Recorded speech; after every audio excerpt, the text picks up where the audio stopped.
Hey folks, welcome back to Game Geeks. I'm your host, Kurt Wiegel. Today we're doing something different. Now I know you've heard me say that before, and then I brought on my friend Isaias who talked about Fate, and you've seen me with the sonic screwdriver and with the laser screwdriver, and you've seen just all sorts of zany madcap antics that I've done over the years. But now we're going to do something a little bit different. We're going to set the Wayback Machine. And we want to show you for just a few minutes how Game Geeks started and a little bit of the history of Game Geeks to go along with this story.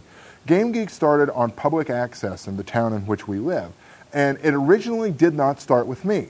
That's right, gentle viewers, Game Geeks had life before I came into the picture. It was originally run by it was originally hosted by two people, John and Pete, and sort of their takes on different role-playing games. In doing this, it was shot at the original set, which was the comic book shop, which we said goodbye to a long time ago in our Demon Hunters review. And I just want to give you a chance to see what it was like with them. So without any further ado, here's Game Geeks a la John and Pete.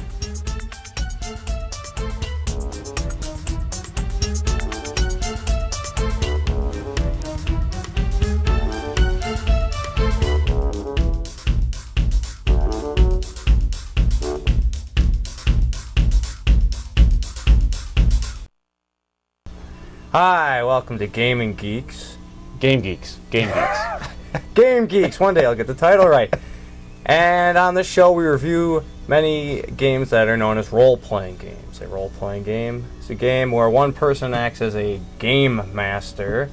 Or dungeon master. Or dungeon master, as commonly known in... It switches up, but it's always the same. It's the guy that tells the story. He's the guy who controls the action and the flow of the story.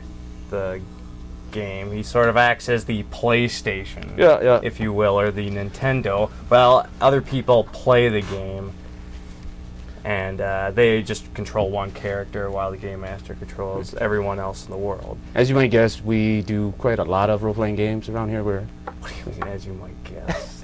Well, you've already slammed us.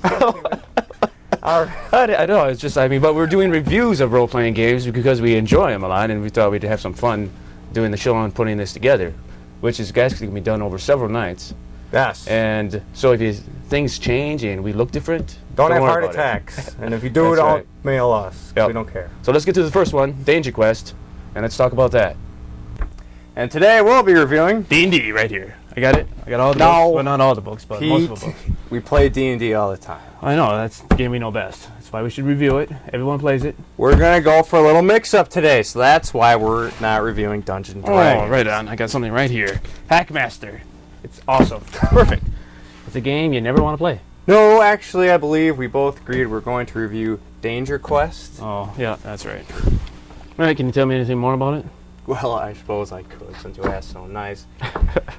Danger Quest is a game where you play guys in the 24th century, but the future is much like the past of the 1930s. Alright, in this game you can make a variety of characters.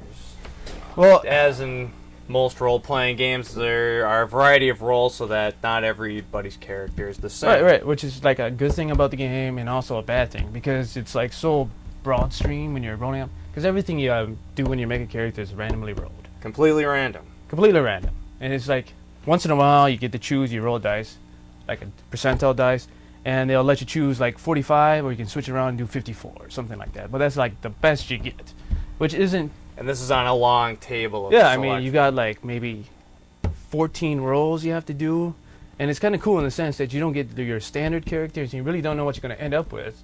But on the same sense, because you don't know what you're going to end up with, it kind of sucks. We're doing D&D again this week? No, we aren't. Pete. Or next time? Next time, maybe. Maybe next time. Well, if you're good and you shovel the driveway. Today, our game is Call of Cthulhu. This is a classic. It's been out since like the early 80s.